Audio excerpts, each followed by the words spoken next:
ಎಲ್ಲ ಸೇರಿ ಒಂದು 130 140 ಇದಾಗಿದೆ. ಇದ್ರೂ ಕೂಡ ಇವತ್ತು ಗಜಪತಿ ಗರುಭಂಗ, ನಂಜುಂಡಿ ಕಲ್ಯಾಣ ಇವು ನನಗೆ ಭಾಳ ಹೆಸರು ಕೊಟ್ಟಿದ್ದು. ಈಗ ಸಾರಾ ಗೋವಿಂದ್ ಅವರು ಮಾಡೋ ಸಿನಿಮಾದಲ್ಲೆಲ್ಲ ಒಂದೊಂದು ಪಾತ್ರ ಆಗ್ತಿದ್ರು. ಈಗ ಒಂದು ಸಾಂಗ್ ನೋಡಿದ್ರಿ ಅಂತ ಕಾಣಿಸುತ್ತೆ, ಮುಪ್ಪ ಪಾಕಿಸ್ತಾನ ಅಂತ. ಹೆಂಗೋ ನಾನು ಶಬರಿಮಲೆಗೆ ಹೋಗಿದ್ದೆ ಸರ್. ಶಬರಿಮಲೆಗೆ ಹೋಗ್ಬಿಟ್ಟು ಬಂದೆ. ಗಡ್ಡ ಎಲ್ಲ 45 ದಿನದ ಗಡ್ಡ ಬಿಟ್ಟಿದಲ್ಲ. ಕೃಷ್ಣ ಕೃಷ್ಣ ಮಾಲೆ ತೆಗ್ದೈತೆ, ಏನು ತೆಗಿಬೇಡ ಅಂತ. ಏನಪ್ಪ ಅಂತ ಒಂದು ಪಾರ್ಟ್ ಐತೆ ಸರ್, ನಿನಗಾಕ ಅದು ಯಾವುದೋ ಡ್ರೆಸ್ಸು, ಅವತ್ತೊಂದು ದಿವಸ ಕಾಸ್ಟ್ಲಿ ಡ್ರೆಸ್ಸು ಸರ್ ಅದು. ಇದೆಷ್ಟು ಗೊತ್ತಾ ಡ್ರೆಸ್ಸು? ಸುಮ್ಮನೆ ಮುಚ್ಕೊಂಡು ಮಾಡಿದ್ರೆ ಸರಿ, ಇಲ್ಲ ಅಂದರೆ ಇನ್ನು ಬೇರೆ ಎಲ್ಲಿ ಇದು, ನಾನು ಮೈಸೂರಿಗೆ ಹೋಗ್ಬೇಕಾಯ್ತು. ಆಗಿದ್ದು ಬಣ್ಣ ಗಿಣ್ಣ ಎಲ್ಲ ಹಾಕಿದ್ರು. ಈ ಕಡೆ ಫುಲ್ ಅಷ್ಟನ್ನ ಹಾಕ್ಸ್ಬಿಟ್ರು, ಈ ಕಡೆ ಫುಲ್ಲು ರೆಡ್ಡು, ಇಲ್ಲಿ ಬ್ಲ್ಯಾಕು, ಇಲ್ಲೆಲ್ಲ ಒಂದೊಂದು ಚೂರು ಅವ್ರಿಗೇನೇನು ಇಷ್ಟವಾದ ಕಲರ್ ಇತ್ತು ಅಂದರೆ ಅದು ಮಜಾನ ಇತ್ತು. ಅದು ಹೆಂಗ ಏನೋ ಒಂದು ತಮಾಷೆ ಆಡಕ್ಕೆ ಹೋಗಿ ಏನೋ ಇದಾಯ್ತ ಅಂದ್ರಲ್ಲ ಹಾಗೆ. ಈ ಸಾಂಗನ್ನು ಅಣ್ಣವ್ರಿಗೆ ಮೈಸೂರು ಪ್ರಭಾ ಥಿಯೇಟ್ರಲ್ಲಿ ಸಾಂಗ್. ಇದು ಯಾರೇ ಎಲ್ಲ ನೋಡ್ದಂಗೆ, ಕೃಷ್ಣನಾ ಇನ್ನೊಂದ್ಸರಿ ಯಾಕೆ ಅದು ಹೆಂಗೆ ಮಾಡ್ದ ಇವನು? ಅವಾಗ ಕೇಳಿದ್ರು ಅಣ್ಣವ್ರು ಕೇಳಿದ್ರು, ಹೆಂಗೆ ಮಾಡಿದೆ ಕೃಷ್ಣ? ಭಾಳ ಚೆನ್ನಾಗಿ ಮಾಡಿದೆ ಅಣ್ಣ. ನನಗೆ ಜಯರಾಮ್ ಅವರು, ದೇವಿಯವರು ಹೇಳಿದ್ರು, ಸರ್ ನೀವು ಆಡೋದು ನನಗೆ ಬರಲ್ಲ, ನನಗೆ ಒಂದು ಸರಿ ಆಡ್ತೀನಿ ಅದಷ್ಟೇ, ಮತ್ತೊಮ್ಮೆ ಇನ್ನೊಂದು ಸರಿ ಏನಾರು ಆಡು ಅಂದರೆ ಆ ಮೂಮೆಂಟ್ ಬರಲ್ಲ. ಈಗೇನು ತೆಗೀತೀರಿ ಅದಷ್ಟೇ ನಾನು ಆಡೋದು. ಆಗ ಗೌರಿ ಶಂಕರ್ ಈ ಕಡೆಯಿಂದ ಇಲ್ಲಿಂದ ಇಲ್ಲಿವರೆಗೂ ವಿಸ್ತಾರಣೆ ತೋರಿಸಿದ್ರು ನಮಗೆ. ಅಲ್ಲಿ ಮೈಕ್ ಹಿಡ್ಕೊಂಡೆ ಇದು ಮಾಡಿದೆ, ಡ್ಯಾನ್ಸ್ ಆಡಿದೆ. ಆಂಗ್ಲೆಂಡನ್ನೆಲ್ಲ ಕರೆಸಿದ್ರು, ಎಲ್ಲರೂ ಚಪ್ಪಾಳೆ ತೊಟ್ಟಿದ್ರು, ಓ ಓ ಅಂತ ಅಂದರು. ನಾನು ಮೆತ್ತಗೆ ಓಡೋಗ್ಬಿಟ್ಟೆ. ಅಂಬರೀಷ್ ಅವ್ರು ಬಂದರು, ಏನು ಅಂತ ಅಂದ್ರು. ಇಲ್ಲ ಕೃಷ್ಣ ಡ್ಯಾನ್ಸ್ ಮಾಡ್ದ ಅಂತ. ಇಲ್ಲ ಬನ್ನೊಳ್ಳೆ ಅವ್ರಿಗೆ ಗೊತ್ತಲ್ಲ ಅವ್ರ ಭಾಷೆ, ಇದ್ರಲ್ಲಿ ಕರೆದ್ರು. ಸರ್ ಮಾಡಕ್ಕೆ ಬರಲ್ಲ, ದಯವಿಟ್ಟು ಬೇಜಾರು ಮಾಡ್ಕೋಬೇಡಿ, ಕೈ ಮುಗಿತೀನಿ. ಆಮೇಲೆ ಅಣ್ಣ ಸಿನಿಮಾ ನೋಡಿದ್ಮೇಲೆ ಭಾಳ ಚೆನ್ನಾಗಿ ಮಾಡಿ, ಇದು ಹೆಂಗೆ ಕಲಿತೆ? ಇಲ್ಲ ಅಣ್ಣ ಕಲೀಲಿಲ್ಲ ಅಣ್ಣ, ಬಂದಿದ್ದಣ್ಣ ಅಂತ. ಈಗ ಅದ್ಯಾವುದು ಒಂದು ಗಜಪತಿ ಗರುಭಂಗದಲ್ಲಿ ಕುದುರೆ ಅದು ಸಿನಿಮಾ ನೋಡಿ ನನಗೂ ಇನ್ನೊಂದ್ಸರಿ ನೋಡಿ, ಸರ್ ಈ ಕುದುರೆಗೆ ಹೊಡೆಯೋದು ಬಡಿಯೋದೆಲ್ಲ ಮಾಡ್ತಿದ್ದ, ಅದು ರಪ ಅಂತ ಹೋಗೋದು ಏನು. ಇಲ್ಲಿ ಎಲ್ಲರೂ ನೋಡಿದವ್ರಿಗೆಲ್ಲ ಇವತ್ತು ಕೃಷ್ಣ ಏನು ಚೆನ್ನಾಗಿ ಓಡಿಸ್ಬೇಕಾದ್ರೆ ಕಾರಣ ಇವರಿಬ್ರೆ. ಅವ್ರು ಆ ಥರ ಅದು ಒಂದೊಂದು ಸಲ ಎಷ್ಟು ಖುಷಿ ಕೊಡುತ್ತೆ. ಅದು ಇವತ್ತಿಗೂ ನಾವು ಮರೆಯೋಕ್ಕಾಗದೆ ಇರ್ತಕ್ಕಂಥ ಒಂದು ಘಟನೆಗಳು. ಹಾಗಾಗಿ ಒಂದೊಂದು ಸಿನಿಮಾದು ಒಂದೊಂದು ಹೀಗೆ ಉದ್ದಕ್ಕೂ ಇದ್ದೇ ಇರ್ತವೆ. ಅಂದ್ರೆ ಇವ್ರು ಏನ್ ಮಾಡಿದ್ರು ಅವಾಗ? ಯಾರು? ಕುದುರೆ ಮೇಲೆ ಕೂರಿಸಿದ್ರು. ಯಾವುದೋ ಒಂದು ನಾಯಿ ಕಲ್ಲು ಹೊಡೆದ್ರು ಸರ್. ಆ ನಾಯಿ ಬೋ ಅಂತ ಅದು ಜೋರಾಗಿ ಹೋಗಕ್ಕೆ. ಆಮೇಲೆ ಹಿಂದೆ ಯಾವನ ಒಬ್ಬ ಕಾರು ಆರನ್ನು ಅದು ಕುದುರೆ ಟಗ್ರ ಅಂತ. ಏನ್ ಸರ್ ಈ ನಮ್ಮ ಮಗ ಹೆಂಗ್ ಓಡಿಸ್ತಾವನೆ ಅಂತ. ಹೆಂಗ್ ಓಡಿಸ್ಲಿಲ್ಲ, ಇವರಿಬ್ರು ಮಾಡಿದ್ದ ಅದು. ಏನು ಕುದುರೆ ನಿಜಕ್ಕೂ ಓಡ್ಸಕ್ ಬರ್ತಿರ್ಲಿಲ್ಲ ಸರ್, ಸುಳ್ಳ ಕೇಳ್ಬೇಕು. ಕೆಲಸ ಪುನೀತು ಹೇಳ್ತಾ ಇರ್ತಾರೆ, 2 ನಕ್ಷತ್ರ. ಈಗ ಪುನೀತ್ ನಾನು ಚಿಕ್ಕದ್ರಿಂದನೂ ನಾನು ಹೇಳಿದ ಹಾಗೆ ಮಾಡ್ಕೊಬರ್ತಿದ್ದ. ಆಮೇಲೆ ನಮ್ಮ ಗೋವಿಂದು ಇದ್ದಾರಲ್ಲ, ಅವ್ರು ಏನೇನು ಆ ಮಗುಗೆ ಆಡೋ ಸಮಯದಲ್ಲಿ ಆ ಗೊಂಬೆಗಳು ಅವರು ನಮ್ಮ ಪಾರ್ವತಕ್ಕವರು ತಂದು ಕೊಡೋರು. ಆಮೇಲೆ ಅಪ್ಪೋ ಬಂತು ನೋಡು ಅಂತ, ನೋಡು ರೆಡಿ ಅಂತ ಬರೋರು. ಪಾರ್ಟ್ ನಡೀತಾ ಇತ್ತು. 2 ನಕ್ಷತ್ರದಲ್ಲಿ ಒಂದು ರಾಜ, ಇನ್ನೊಂದು ಬಡವ. ಆ ಬಡವನ ಪಾತ್ರನೂ ಇದನ್ನು ಬಹಳ ಅದ್ಭುತವಾಗಿ ನಾನು ಕೆಲಸ ಮಾಡ್ತಾ ಇರ್ಬೇಕಾದ್ರೆ ಇವರು ಕೃಷ್ಣ ನಾನು ನೋಡ್ತಾ ಇದ್ದೀನಿ. ಸಂಗೀತಂ ಶ್ರೀನಿವಾಸ್ ಬಾಮೇದ ಒಬ್ಬ ಇದ್ದ, ಅವನು ಬಂದು ಅಸೋಸಿಯೇಟ್ ಡೈರೆಕ್ಟ್ರು, ನಾನು ಚಿಕ್ಕಣ್ಣ. ಈಗ ಒಂದು ಸ್ವಲ್ಪ ದಿವಸ ರಾಜನು ಇದು ಮಾಡಿದರು.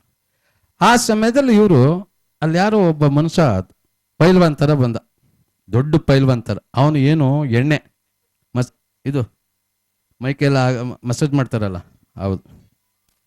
ಇಲ್ಲೊಬ್ಬಂಗೆ ಕರ್ಕೊಬತ್ತೀನಿ, ಚೆನ್ನಾಗಿ ಬಡಿಬೇಕು ನೀವು ಹಿಂದೆ, ಒಳ್ಳೆ ಕೈಮಕ್ಕೆ ಕೊಚ್ಚುತ್ತಾರಲ್ಲ ಆ ಥರ ಅಂತ ಹೇಳಿ ಅವನು ಪ್ರಿಪೇರ್ ಆಗಿದ್ದ. ಒಳ್ಳೆ ನಮ್ಮ Satya Harishchandra M P Shankar dance ಮಾಡ್ತಿದ್ರಲ್ಲ, ವೀರಬಾಬು ಆ ಥರ ಇದ್ದ.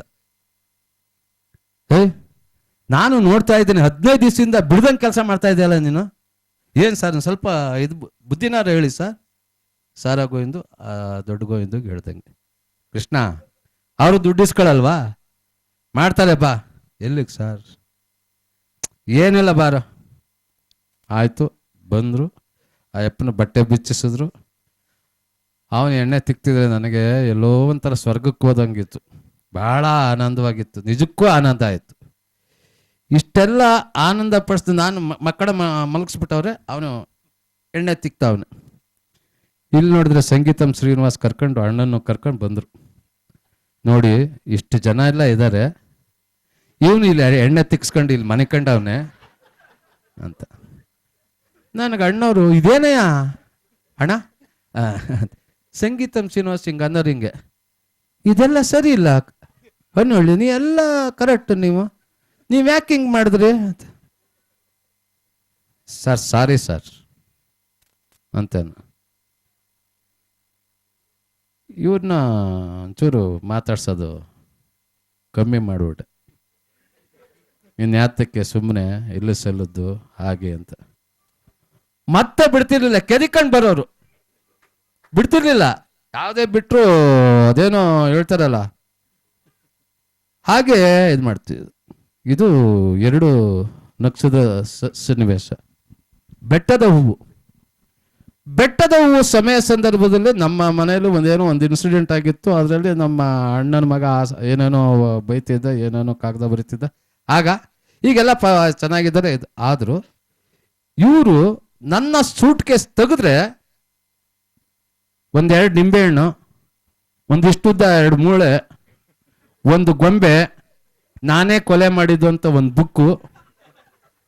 ಇದು ನಾನು ಟವಲನ್ನು ಕಟ್ಕೊಂಡು ಬಂದು ದೇವ್ರಿಗೆ ನಮಸ್ಕಾರ ಮಾಡಿ ಸೂಟ್ ಕೇಸ್ ತೆಗೆದ್ರೆ ಆ ಸೂಟ್ ಕೇಸಲ್ಲಿ ಇವೆಲ್ಲ ಇತ್ತು.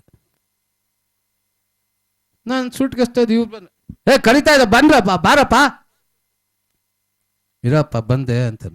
ಯಾಕೋ ಡಲ್ ಆಗಿದ್ಯಾ ಸಾರ್, ಯಾಕೋ ಇವನು ಒಂದು 10 ದಿವಸದಿಂದ ಡಲ್ ಆಗವನೆ, ನೋಡಿ ಊರಿಗೇನಾರ ಕಳ್ಸಿದ್ರೆ ಕಳಿಸ್ಬಿಡೋಣ ಅಂತ. ಏನ್ ಕೃಷ್ಣ ಊರಿಗೋಯ್ತೀಯಾ? ಯಾವ ಊರಿಗೆ ಸಾರ್? ಅಲ್ಲ ಯಾಕೆ ಡಲ್ ಆಗಿದೆಯಾ ಅಂತ. ಸರಿ ಆಯಿತು. ಹೀಗೆ ಇದು ಮಾಡಿ ನಾನು ಒಂದು ರೂಮ್ ಎಲ್ಲರಿಗೂ ಒಂದೇ ರೂಮ್ ಇತ್ತಲ್ಲ, ನಾನು ಪಕ್ಕದ ರೂಮಲ್ಲಿ ಒಬ್ಬರು MLA ಬಂದಿದ್ರು, ಭದ್ರಾವತಿಯವರು. ಅವ್ರು ಬಂದಾಗ ಒಂದು ನಿಮಿಷ ಮಾತಾಡ್ಕೊಂಡ್ಬರ್ತಿದ್ರು. ಅಷ್ಟೊತ್ತಿಗೆ ಇವರು ಲೈಟ್ ಆಫ್ ಮಾಡಿಬಿಟ್ಟಿದ್ರು. ನಾನು ರೂಮ್ ಬಾಗಿಲು ತೆಗೆದ್ರೆ ಪೈಡ್ ಅಂತ ಒಂದು ಮುಖಕ್ಕೆ ಏಟ್ ಬಿತ್ತು. ಆ ಏಟ್ ಬಿದ್ದಿದ್ದ ಗಾಬರಿಲಿ ನಾನು ಈ ಯಶವಂತಪುರ ರಾಮಣ್ಣ ಅಂತ ಒಬ್ಬ ಮನುಷ್ಯ ದೊಡ್ಡ ಘಟ್ಟ, ಅವನು ಹೋಗಿ ತುಳಿದ್ಬಿಟ್ಟೆ. ನಾನು ಸಾಯ್ತು. ನಾನು ಯಾಕೋ ಬಂದು ನನ್ನ ಮಂಚದ ಮೇಲೆ ಮಲ್ಕೊಂಡೆ. ನನ್ನ ಮಂಚ ಸ್ವಲ್ಪ ಹೊತ್ತಾದ್ಮೇಲೆ ಮೇಲೆ ಬತ್ತಾಯ್ತೆ. ಇಲ್ಲಿ ಪರ್ಕೆಗಳು, ಇಲ್ಲಿ ಹಳೆ ಚಪ್ಪಲಿಗಳು, ಈ ಕಡೆ 2 ಕೈ ಇಲ್ಲಿ ಹೊಡೆಯುತ್ತೆ, ಈ ಕಡೆ 2 ಕೈ ಈ ಕಡೆ ಹೊಡೆಯುತ್ತೆ, ಇಲ್ಲಿ 2 ಕಾಲು ಮೇಲೆ ಬಂದ್ಬಿಟ್ಟವೆ. ಯಾರನ್ನ ಯಾವ ಥರ ಅರೇಂಜ್ ಮಾಡಿದ್ರು ಅಂತ ಅಂದರೆ ಅಷ್ಟೊತ್ತಿಗೆ ಕರೆಂಟ್ ಬಂತು. ರಾಮಮೂರ್ತಿ ಅಂತ, ಕೃಷ್ಣವ್ರೆ ಎಲ್ಲರೂ ಮಲಗಿದ್ದಾರೆ, ಯಾಕೆ ನೀವು ತೊಂದರೆ, ಪಕ್ಕದ ರೂಮ್ಗೆಲ್ಲ ಹೋಗಿ ಇಲ್ಲಿ ಬಂದು ಕಿರ್ಚಾಡಿ ಏನಿದು? ಇಲ್ಲೆಲ್ಲ ನಾನು ಅಲ್ಲಿ ಹೋಗಿದ್ದೆ ರಾಮಮೂರ್ತಿ, ಯಾರು ನಮ್ಮ ಊರಿನವ್ರು MLA ಬಂದಿದ್ರು, ಮಾತಾಡ್ಕೊಂಬರೋಣ. ಅಷ್ಟೊತ್ತಿಗೆ ಇಲ್ಲಿ ಬಂದು ಇದ್ದಕ್ಕಿದ್ದಂಗೆ ಮಂಚ ಮ್ಯಾಕ್ ಬತ್ತು, ಇದ್ದಕ್ಕಿದ್ದಂಗೆ ಮಕ್ಕದ ಮೇಲೆಲ್ಲ ಹೊಡೆದ್ರು. ಅದಾಯ್ತು ಅಂತ ಅಂದ್ಬಿಟ್ಟು ನಾನು ಈ ಲೆಟ್ರಿನು ಇದೇನು ಕಾಲು ಹಿಂಗೆ ಹಾಕೊಂಡು ಹೋಯ್ತೀವಲ್ಲ ಇಂಗ್ಲೀಷ್ ಇದು, ಅದ್ರ ಮೇಲೆ ಕೂತಿದ್ದೆ ಸರ್. ಲೆಟ್ರಿನ್ಗೆ ಹೋಗೋಣ ಅಂತ ಕೂತಿದ್ದೆ. ಆ ಕಿಟಕಿಯಿಂದ ಈ ಪಂಜಲಿ ಸೀಮೆಣ್ಣೆ ಊದ್ಬಿಟ್ರು. ಹತ್ತದು ಬಗ್ ಅಂತ ಮುಖ ಎಲ್ಲ ಮುಚ್ಚಿದಾಗ ನಾನು ಎಲ್ಲೆಲ್ಲಿ ಲೆಟ್ರಿನ್ ಮಾಡ್ಕೊಂಡು ಆ ದೇವ್ರಿಗೆ ಗೊತ್ತು. ಇಷ್ಟಾದ್ರೆ ಆ ಲೈಟ್ ಉರಿತಿತ್ತಲ್ಲ, ವರ್ಗ ಅದು ಆಪ್ ಆಗೋಯ್ತು. ಎಲ್ಲ ಆಯ್ತು ಅಂತ ಅಂದ್ಬಿಟ್ಟು ಕೊನೆಗೆ ಬೇಡಪ್ಪ, ನಾನು ದೇವರಿಗೆ ಪೂಜೆ ಮಾಡಿ ದೇವ್ರಿಗೆ ಬಂದು ಸೂರ್ಯ ನಮಸ್ಕಾರ ಮಾಡಿ, ಅಪ್ಪ ದೇವ್ರೇ ಇವರಿಬ್ರು ನಾನು ಹಿಂಗೆ ಗೋಳಿಕೋತಾರಲ್ಲ ಏನು ಮಾಡಲಿ ಅಂತ ಬಂದಿದೆ. ಟವಲ್ ತೆಗೆದು ಎಸ್ಬಿಟ್ರು ಸರ್ ಮರದ ಮೇಕೆ. ನಾನು ಹಾಗೇ ಹಿಡ್ಕೊಂಡೆ ಸರ್, ಇನ್ನೇನು ಅಂತ ಹೋದೆ. ಏಯ್ ಯಾಕೆ ಟವಲ್ ಕಿತ್ತೆಸ್ತೆ? ಒಬ್ರು ಎಸೆಯೋದು, ಇನ್ನೊಬ್ರು ಯಾಕೆ ಅಂತ ಕೇಳೋದು. ಎಸ್ತಾರು ಕೇಳಲ್ಲ, ಕೇಳೋರು ಎಸೆಯಲ್ಲ. ಹೀಗೆ ಇದು ಮಾಡಿ ಆಯ್ತು, ಓಕೆ. ಧ್ರುವ ತಾರೆ ಸಿನಿಮಾ, ಅಣ್ಣವ್ರಿಗೂ ಗೀತನಿಗೂ ಒಂದು ಸಾಂಗು. ಈ ಸಾಂಗ್ ಸನ್ನಿವೇಶದಲ್ಲಿ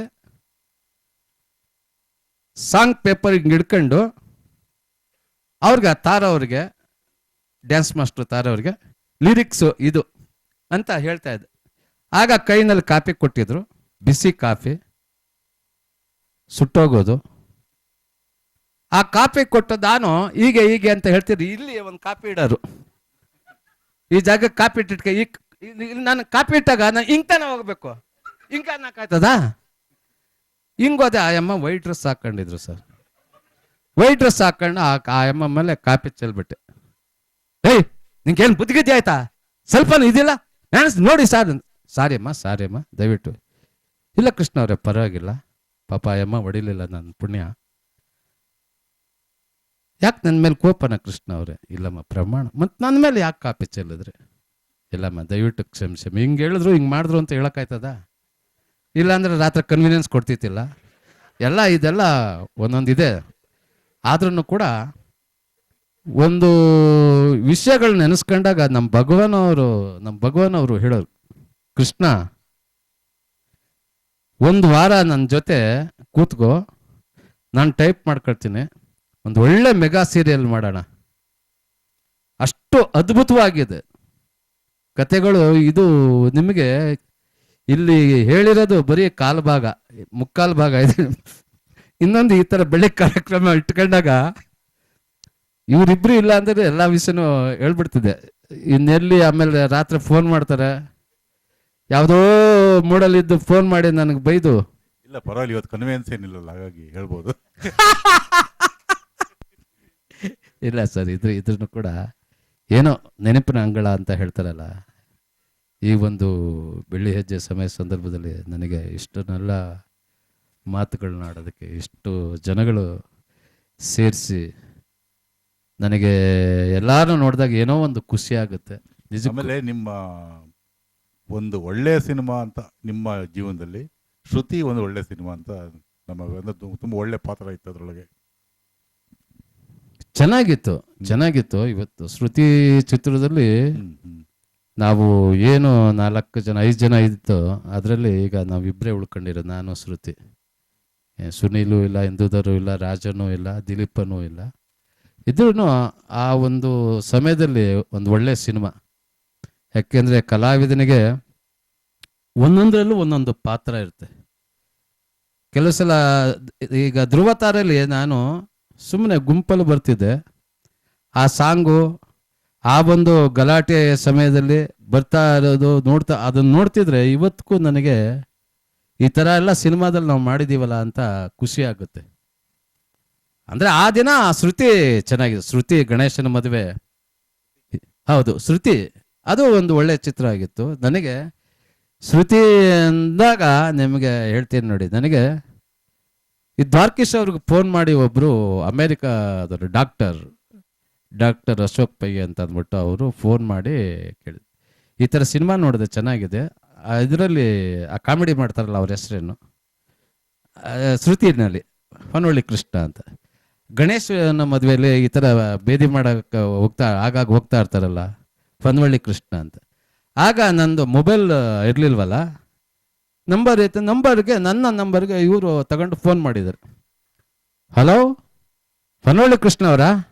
ಹಾಂ ನಾನೇ. ನಾನು ಅಮೇರಿಕದಿಂದ ಅಶೋಕ್ ಪೈ ಅಂತ ಮಾತಾಡ್ತೀನಿ. ಅಮೇರಿಕದಿಂದ ಅಶೋಕ್ ಪೈ. ಕೃಷ್ಣ ಅವರೇ, ಶ್ರುತಿಯಲ್ಲಿ ಭಾಳ ಚೆನ್ನಾಗಿ ಮಾಡಿದ್ದೀರಿ, ಗಣೇಶನ ಮದುವೆ ಭಾಳ ಚೆನ್ನಾಗಿ ಮಾಡಿದ್ದೀರಿ. ದ್ವಾರಕೀಶ್ ಅವರಿಗೆ ಫೋನ್ ಮಾಡಿ ಕೇಳಿ ನಿಮ್ಮ ನಂಬರ್ ಪಡ್ಕೊಂಡೆ ಅಂತ. ಆ ಫೋನ್ ಇಟ್ಟಾಗ ನನಗೆ ಭಾಳ ಖುಷಿ ಆಯಿತು. ಈಗ ಮಳವಳ್ಳಿ ಕೊಳ್ಳೇಗಾಲದಿಂದ ಫೋನ್ ಮಾಡಿದ್ರೆ ಯಾರೂ ಇಲ್ಲ. ಅಮೇರಿಕಾದಿಂದ ನನಗೊಬ್ಬ ಫೋನ್ ಮಾಡ್ತೀರ, ನನ್ನ ಕಲೆನ ಗುರುತಿಸಿ ನಿಜಕ್ಕೂ ಅವ್ರಿಗೆಲ್ಲ ಧನ್ಯವಾದಗಳನ್ನ. ಆ ಥರದ ಇನ್ಯಾವ ಪಾತ್ರಗಳು ನೀವು ಭಾರಿ ಇಷ್ಟ ಆಗಿರೋಂಥ ಪಾತ್ರಗಳು? ಶ್ರುತಿ ಮತ್ತು ಇದ್ರದ್ದು ಗಣೇಶನ ಮದುವೆ, ಅದೇ ರೀತಿಯ ಪಾತ್ರಗಳು, ಬಹಳ ಮುಖ್ಯವಾದ ಪಾತ್ರಗಳು ಇನ್ಯಾವುದು ನಿಮಗೆ ಇಷ್ಟ? ಸರ್ ಎಲ್ಲದರಲ್ಲೂ ಎಲ್ಲ ಸಿನಿಮಾದಲ್ಲೂ ಒಂದೊಂದು ಚಿಕ್ಕದಾದ್ರೂ ಆ ಪಾತ್ರ ಚೆನ್ನಾಗಿರುತ್ತೆ. ಹಾಗೆ ಲಾಕಪ್ ಡೆತ್ತಲ್ಲಿ ನಾನು ಒಂದು ಪಾತ್ರ ಮಾಡಿದ್ದೆ. ಆಟೋ ಓಡಿಸ್ಕೊಂಡಿದ್ದೆ ಸರ್. ಚೆನ್ನಾಗಿ ವ್ಯಾಪಾರ ಇತ್ತು. ಕೇವಲ ಆಗ 4 ಆಟೋ ಇತ್ತು. ಬರ್ತಾ ಬರ್ತಾ ಊರಲ್ಲಿ ಇದ್ಬದ್ದರೆಲ್ಲ ಆಟೋ ಹಿಡಕ್ಕೆ ಶುರು ಮಾಡಿದ್ರು. ವ್ಯಾಪಾರ ಕಮ್ಮಿ ಆಗೋಯ್ತು. ಮನೆಗೆ ಹೋದ್ರೆ ಹೆಂಡತಿ ಕಾಟ, ಬೀದಿಗೆ ಬಂದರೆ ಸೇಟು ಕಾಟ. ಬಹಳ ಚಿಂತಾಜನಕವಾಗಿ ಯೋಚನೆ ಮಾಡ್ತಿದ್ದೆ. ಅಷ್ಟೊತ್ತಿಗೆ ಟೆನ್ನಿಸ್ ಕೃಷ್ಣ ಹುಚ್ಚುಚ್ಚನಾಗಿ ಬಂದು ಒಂದು ಐಡಿಯಾ ಕೊಟ್ಟ. ನಾನು ಹುಚ್ಚುಚ್ಚನಾಗಿ ಒಂದು ಐಡಿಯಾನ ಕೇಳಿದೆ. ಏನು ಅಂದ್ರೆ, ಹೇಮಾಮಾಲಿನಿ ಹಳೆಯ ಸಿನಿಮಾದಲ್ಲಿ ಬಟ್ಟೆ ಹಾಕೊಂಡಿರ್ತ, ಆ ಥರ ಬಟ್ಟೆ ಹಾಕೊಂಡು ನೀನು ಆಟೋ ಸ್ಟ್ಯಾಂಡಲ್ಲಿ ನಿಂತ್ಕೋ, ನೋಡು ನಿನ್ನ ವ್ಯಾಪಾರ. ಅದೇ ರೀತಿ ಆಟೋ ಡ್ರೆಸ್ ಹಾಕೊಂಡು ಬಂದು ನಿಂತ್ಕೊಂಡೆ. ಮಿರರಲ್ಲಿ ನೋಡಿದೆ, ಯಾವುದೋ ಹುಡುಗಿ, ನಾನೇನೆ, ನನ್ನ ಕಣ್ಣಿಗೆ ನಾನೇ ಚೆನ್ನಾಗಿ ಕಾಣಿಸ್ದೆ. ಆದರೆ ಇನ್ನು ಬಡ್ಡೆ ಹುಡುಗರಿಗೆಲ್ಲ ಹೆಂಗೆ ಕಾಣಿಸಿರ್ಬೇಕು. ಆಗ ಬಂದು ಆಟೋ ಸ್ಟ್ಯಾಂಡ್ ನಿಂತಾಗೆ, ಏ ಆಟೋ, ಹಾ ಬರ್ತೀಯಾ? ಎಲ್ಲಿಗೆ? ಬಸವೇಶ್ವರ ನಗರಕ್ಕೆ. ಹಾ. ಯಾರೋ 3 ಜನ ಬಡ್ಡೆ ಹುಡುಗರು ನಮ್ಮ ಸರಗೊಂದೊಂಥರ ಹತ್ತಿದ್ರು. ಮತ್ತು ಹಿಂದೆ ಅವೆಲ್ಲ ಒಂದು ಸ್ವಲ್ಪ ಜಾಕೆಟ್ ಓಪನ್ ಆಗಿತ್ತು. ನಾನು ಸುಮ್ಮನೆ ಸಂಕಟಕ್ಕೆ ನಾನು ನಮ್ಮ ಹಳ್ಳಿ ಕಡೆ ಹಾಡು ಹೇಳೋ ಥರ ಹೇಳ್ಕೊಂಡು, ಸೊಗಳ್ಳು ಪದೆನ್ಸಕ್ಕಿಸು ದಿನವಿದೆ, ಮಂಜುಳ ಮಲ್ಲಿಗೆ ಮೋದಮಯ, ಸವಿರುದಯ ವನದಮಯ, ಕೇಳ್ಸಕ್ಕೆ ಕೇಳ್ಕೊಗಿಲ್ಲಗಳ. ಯಾರದು ಹಿಂದೆ ಕೈ ಬಿಡ್ತಿರೋದು? ಹಂಗೆಲ್ಲ ಕೈ ಬಿಡಬೇಡಿ ಅಂತ. ಸರಿ ಬರ್ತದೆ. ಏನು ದುಡ್ಡು, ಈ ಕಡೆ ದುಡ್ಡು, ಆ ಕಡೆ ದುಡ್ಡು, ಇದು ಏನು ಹೆಣ್ಣು ಡ್ರೆಸ್ ಹಾಕಿದ ತಕ್ಷಣ ದುಡ್ಡು ಎಲ್ಲ ಕಡೆನೂ ದುಡ್ಡು ಬರೋ ಥರ ಇದೆ. ಹಾಗೆ ದುಡ್ಡು ಎಣಿಸ್ತಾ, ರಾತ್ರಿ ದುಡ್ಡು ಎಣಿಸ್ತಾ ಏನು ಖುಷಿ ಆಗೋದು. ನಿನ್ನ ಸ್ನೇಹಕ್ಕೆ ನಾ ಸೋತು ಹೋದೆನು, ದೇವರ ಬರವೋ ಪುಣ್ಯದ ಫಲವೋ ಕಾಣೆನು, ನಿನ್ನ ನಾ ಪಡೆದೆನು. ಆಹಾ, ಪ್ರತಿಯೊಬ್ಬ ಆಟೋ ಚಾಲಕರು, ಆಟೋ ಮಾಲಕರು ಈ ಥರ ದುಡ್ಡು ಎಣಿಸ್ತಿದ್ರೆ ಅವ್ರ ಫ್ಯಾಮಿಲಿ ಎಷ್ಟು ಚೆನ್ನಾಗಿರ್ಬೋದು. ಆಹಾ, ಖುಷಿ ಆಯಿತು. ಏ ಆಟೋ, ಹಾ ಬರ್ತೀಯ? ಎಲ್ಲಿಗೆ? ಬನ್ನರ್ಘಟ್ಟ. ಹೋದೆ. ಹೋಗಿ ಮತ್ತೆ ಆ ಕಡೆಯಿಂದ ಬರ್ಬೇಕಾದ್ರೆ ಕಾವಿ ಡ್ರೆಸ್ ಹಾಕ ಬಂದೆ ಸರ್. ಸುಳ್ಳೆ ಹಾಕೊಳ್ಬೇಕು. ಕಾವಿ ಡ್ರೆಸ್ ಹಾಕೊಂಡು, ಎಲ್ಲ ಜಗವೆಲ್ಲ ಶಿವನಿಂದೆ, ಶಿವನೇ ಮುಂದೆ ನಾವವರಿಂದೆ, ನಾನು ಎನ್ಬದು ನಾಯಿ ಸಮಾನ, ನೀನು ಎನ್ಬದು ನಿರಾಭಿಮಾನ. ಟನೇಶ್, ಯಾವುದೇ ಕಾರಣಕ್ಕೂ ಇಲ್ಲಿ ಬರಬೇಡ, ಇಲ್ಲಿರೋರಿಗೆ ಐಡಿಯಾ ಕೊಡಬೇಡ. ಆಗ್ಲೇ ನನಗೆ ಗೊತ್ತಾಗಿದ್ದು ಹೆಣ್ಣು ಮಕ್ಳಿಗೆ ಎಷ್ಟು ಕಷ್ಟ ಅಂತ.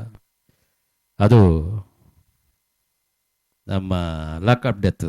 ನಮ್ಮ ಬಾಂಡ್ಲಿ ಜನಾರ್ದನ್ ಇವರೇ ನಾಯಕರು, ಜಗ್ಗೇಶ್ ನಾಯಕರೆಲ್ಲ. ತರ್ಲೆ ನನ್ನ ಮಗ ಅಂತ ಸಿನಿಮಾ.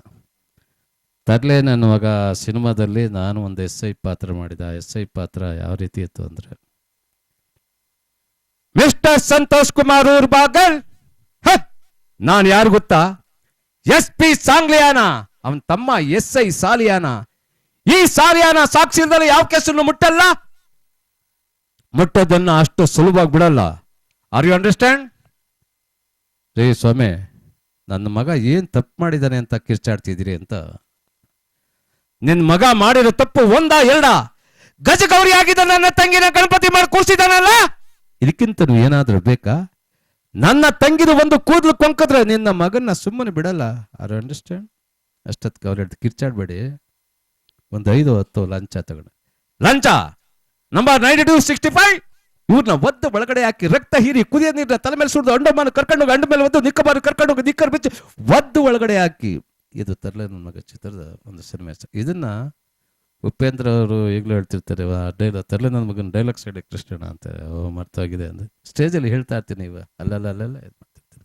ಆದರೂ ಕೂಡ ಏನೋ ಒಂದು ಖುಷಿ, ಅದಷ್ಟೇ. ಅದು ನಾವು ಅಷ್ಟು ಸಿನಿಮಾ, ಹೆಸರಿಗೆ ಅಷ್ಟು ಸಿನಿಮಾ, ಕಣ್ಣು ಕಾಣೋದು ಒಂದು 100 ಸಿನಿಮಾ, ಅದಷ್ಟೇ. ಅದು ನೀವು ನಿಮ್ಮ ಸಹ ಕಲಾವಿದರ ಜೊತೆಗೆ ಒಂದು ನಾಟಕ ಮಂಡಳಿ ಕಟ್ಕೊಂಡಿದ್ದೀರಿ. ಈಗ ಅದರ ಕಾರ್ಯಕ್ರಮಗಳು ಏನೇನು ಹಾಕೊಂಡಿದ್ದೀರಿ? ಈಗ ಅಂದ್ರೆ ಸಿನಿಮಾ ಇಲ್ದಿದ್ದಾಗ. ನಾವು ಹೀಗೆ ಆಗ ಸ್ವಲ್ಪ ಸಿನಿಮಾಗಳು ಕಮ್ಮಿ ಇತ್ತು. ಆ ಸಂದರ್ಭದಲ್ಲಿ ನಾವು ಹೊನ್ನವಳ್ಳಿ ಮಿತ್ರ ಮಂಡಳಿ ಅಂತ ಮಾಡ್ಕೊಂಡು, ಆಗ ನಾನು, ನಮ್ಮ ಬ್ಯಾಂಕ್ ಜನಾರ್ದನು, ರಮಾನಂದು, ಡಿಂಗ್ರಿ ನಾಗರಾಜು, ಬಿರಾದರು, ಮೈಸೂರು ಆನಂದು, ಹೀಗೆ ಯಾರು ಆ ಸಮಯ ಸಂದರ್ಭದಲ್ಲಿ ಬಿಡುವಿರ್ತಿರೋ, ಈಗ ನಾನು ಬಂದು ಈಗ ದಾವಣಗೆರೆ